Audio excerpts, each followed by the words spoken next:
Tempo com o Pai está começando e nós estamos estudando a palavra do Senhor que se encontra lá em Provérbios. Provérbios foi escrito por Salomão, um dos homens mais ricos que já existiu na terra, e ele deixou para nós algumas advertências para que a gente possa trazer a sabedoria para o nosso caminho. E nada melhor do que começar o mês de janeiro aprendendo mais dos caminhos que o Senhor quer que nós percorremos. Então, já abra sua Bíblia aí para o Provérbios capítulo 6, aonde ele vai trazer algumas advertências. E também já compartilha com alguém que você ama, já se inscreva nesse canal, que todos os dias nós trazemos gotas de sabedoria vinda do céu, para que a gente possa ter uma vida em plenitude com Deus. Já também aciona o nosso sininho, que você vai receber as nossas notificações dos vídeos que forem vindo. Se você ainda não assistiu Provérbios desde o capítulo 1, os vídeos estão salvos aqui abaixo. Você pode aproveitar e sempre anota tudo aquilo que faz sentido para que você possa aplicar na sua vida. Se nós queremos uma vida próspera, nós precisamos aprender com o Senhor. Se nós queremos plenitude em nossos relacionamentos, nós precisamos aprender com o Senhor. E o capítulo 6, ele vai nos ensinar a advertência contra a insensatez, contra a preguiça, contra a maldade, contra o adultério. Tudo isso que nós devemos ficar longe da nossa vida para que nós possamos ter plenitude. Então vamos começar aprendendo mais e mais do Senhor, e para isso vamos fazer uma oração, para que o Espírito Santo fale os nossos corações e que nós possamos aprender com diligência e aplicar na nossa vida. Senhor, nosso Deus e Pai, nós te agradecemos por todos os ensinamentos que o Senhor tem nos deixado, ó Deus. Pai, nos dê a sabedoria vinda do Senhor, a diligência vinda do Senhor, e as aplicações para a nossa vida, ó Deus, sejam feitas de forma coerente, Pai. Nós pedimos que o Espírito Santo de Deus fale aos nossos corações nesse momento, para que nós possamos trazer a plenitude vinda do Senhor, para que nós possamos olhar para a nossa vida e seguir um caminho justo e reto com o Senhor, ó Deus. Assim eu oro em nome de Jesus. Amém. Então vamos lá, capítulo 6, nós vamos ver primeiramente falando sobre a questão de ser fiador, dar o seu nome para outra pessoa poder fazer empréstimos, adquirir uma dívida que não é sua. Aqui ele nos adverte, caso você tenha feito isso, você não deve descansar, você deve ir atrás dessa pessoa até que ela pague a sua dívida. Lá no versículo 4 vai dizer assim: não se entregue ao sono, então não descanse enquanto esse devedor não pagar a sua dívida. Livre-se como a gazela se livrará do caçador, como a ave do laço que a pode aprender. Então a ideia aqui seria não caia na cilada de fazer empréstimo e nem de emprestar o seu nome. Mas caso isso você já tenha feito, que você não descanse enquanto não limpar o seu nome. Do verso 6 ao verso 12, ele vai nos advertir em relação à nossa preguiça.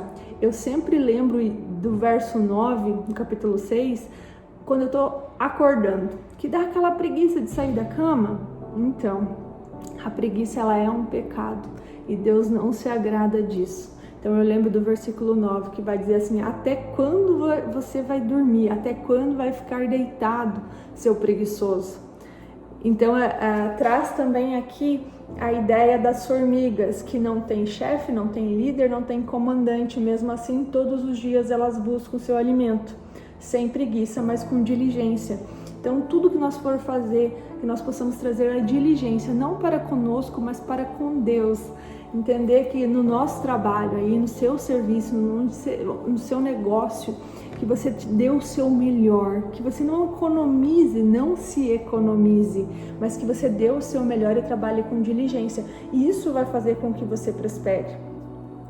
Aí a partir do verso 12, ele vai estar nos advertindo contra a maldade, para que a gente se livre das pessoas perversas, que a gente não maquine o mal, né? Então, tudo que a Bíblia traz é para nós colocarmos em prática para ter uma vida em plenitude. Ou seja, com toda certeza nós perderíamos o sono entregando o nosso nome para outra pessoa. E se essa pessoa não paga essa dívida, o que acontece? Né? A gente vai estar em maus lençóis. Se nós dormirmos até a hora que a gente quiser, fazer o que a gente quiser, deixar o nosso corpo dominar, com toda certeza a pobreza atacará a gente. E a perversidade, né? O coração que traça planos perversos, os pés que apressam para fazer o mal, a testemunha falsa que espalha mentiras e aquele que provoca discórdia entre os irmãos. Então tudo isso são coisas mas que o Senhor traz para nós, né? Então aqui no capítulo 16, no versículo 16, ele vai dizer assim: há 6 coisas que o Senhor odeia, 7 coisas que ele detesta: olhos altivos e língua mentirosa, mãos que derramam sangue inocente, coração que traça planos perversos, pés que se apressam para fazer o mal, a testemunha falsa que espalha mentiras e aquele que provoca discórdia entre os irmãos. Então são as coisas que Deus abomina e que nós devemos ficar longe disso. E finalizando, existe a advertência contra o adultério, que nós já falamos um pouco ontem, mas aqui ele traz de uma forma muito mais intensa, que é do versículo 20 até o 35, mas ele adverte contra a perversidade, contra o adultério e fala também sobre as consequências disso, né? Eu vou ler do versículo 26 em diante, que vai dizer assim: pois o preço de do 27 em diante. Pode alguém colocar fogo no peito sem queimar a roupa? Pode alguém andar sob brasa sem queimar os pés? Assim acontece com quem se deita com a mulher alheia. Ninguém que a toque ficará sem castigo. O ladrão não é desprezado se faminto rouba para matar a fome.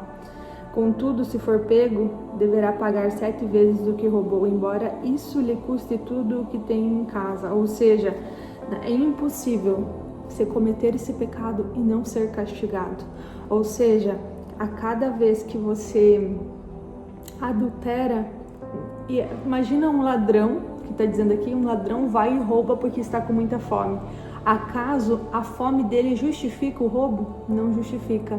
Assim, o adultério não tem como ser justificado. Mas o homem que comete adultério não tem juízo. Todo aquele que assim procede, a si mesmo se destrói, sofrerá ferimentos e vergonha, e a sua humilhação jamais se apagará. Pois o ciúme desperta a fúria do marido, que não terá misericórdia quando se vingar, não aceitará nenhuma compensação, os melhores presentes não acalmarão. Então tudo isso, a gente entende que o adultério vai trazer desgraça, humilhação. A pessoa que for humilhada, né, que for traída, ela não vai ter piedade em falar mal, em muitos casos ainda de fazer o mal. Por isso que a advertência do Senhor é que nós possamos ter a cabeça no lugar, entendendo que nós devemos ficar longe de tudo isso, trazendo a paz para o nosso casamento. Porque se você que é casado parar para pensar, você pode construir ou destruir o seu relacionamento, construir com base sólida, com base em Deus. Eu sempre falo assim, é impossível um relacionamento dar certo se ele não estiver próximo de Deus. É Deus que cria essa aliança forte do casamento. Por isso que nós precisamos estar firmes nas promessas do Senhor, firmes com o Senhor, porque é somente Ele. O mundo ali fora, ele está cheio de coisas ruins, puxando você para o mal, puxando os teus pensamentos para o mal, né? A mulher adúltera, o homem adúltero, com toda certeza, se eles não se arrependerem dos maus caminhos, eles cairão e eles não terão a vida eterna. Justamente porque querem viver pela sua própria carne aqui nessa terra, sendo que nós temos uma vida eterna, nós temos uma vida para sempre com o Pai. É isso que nós precisamos olhar com o foco não no aqui nesse mundo, mas nós devemos olhar para aquilo que Deus vai nos entregar, não nessa vida. Você vai poder viver aqui uns 90, 80 anos, mas o que é 100 anos perto de uma eternidade? Ela continua sendo uma eternidade. Então, se você focar somente nas coisas terrenas, na sua vontade do seu corpo, com toda certeza você cairá em ruína, em desgraças, e é isso que a palavra do Senhor está nos exortando aqui. Se você quer ter uma vida plena, sem preocupações, não empreste o seu nome. Se você quer ter uma vida próspera, abundante, não seja preguiçoso, trabalhe com diligência, trabalhe para Deus, não para o seu próprio sustento, faça como para Deus.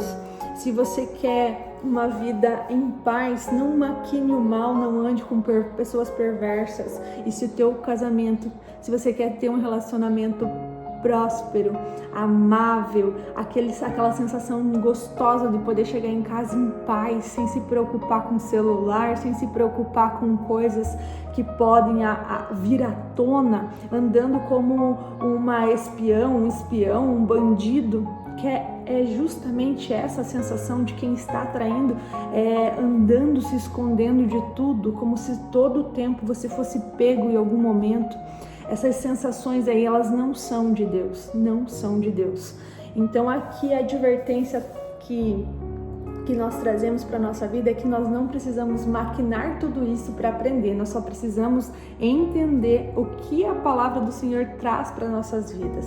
Que você possa levar essas palavras, que você possa trazer consciência, e caso isso esteja acontecendo na sua vida, caso você esteja caindo no pecado do adultério, que você possa, em nome de Jesus, se arrepender dos seus pecados e não voltar aos maus caminhos. Arrependa-se, que ainda há tempo de você construir uma plenitude na vida com o Pai, na plenitude na sua casa. A mulher que você tem merece o seu amor, o seu carinho, e não o seu desprezo e o seu adultério. Que essas palavras sejam levadas para dentro da tua família e que, em nome de Jesus, o seu casamento seja restaurado. Amém? Feche seus olhos, vamos fazer uma oração. Senhor, nosso Deus e Pai, nós te agradecemos, ó Pai, pelas palavras de hoje, ó Deus. Nós te agradecemos pela sabedoria vinda do Senhor, Pai. Eu te peço, Pai, em nome de Jesus, que o Senhor esteja limpando o coração das pessoas que estão nesse devocional, ó Deus. Eu te peço, Senhor, que o Senhor esteja abrindo os olhos, tirando as escamas dos olhos deles, ó Deus, para que eles entendam que tudo aqui é passageiro e que nós não devemos cair no pecado, ó Deus. E que se esse pecado existe, ó Deus, que eles possam se arrepender e limpar o seu coração, pedir perdão, se arrepender e não voltar a cometer esses erros, ó Deus. Pai, eu te peço por cada família aqui, eu te peço, ó Deus, para cada ser machucado que está aqui, ó Deus, que também haja perdão, que também haja reconciliação. Nós sabemos que o inimigo veio para matar, para roubar e para destruir, ó Deus, mas nós temos a certeza que o Senhor é o Todo-Poderoso, o Senhor é o que restaura todas as coisas, o Senhor é com quem nós podemos confiar e entregar todos os nossos problemas, ó Deus. Por isso eu oro, ó Deus, em nome do Senhor, que o Senhor esteja restaurando todos os lares, ó Pai. Assim eu oro, em nome do Senhor Jesus. Amém. Amém. Amanhã nós estamos de volta. A advertência contra a mulher adúltera. Mais uma vez, Provérbios vai estar nos ensinando a como andar no caminho do Senhor. Espero vocês amanhã.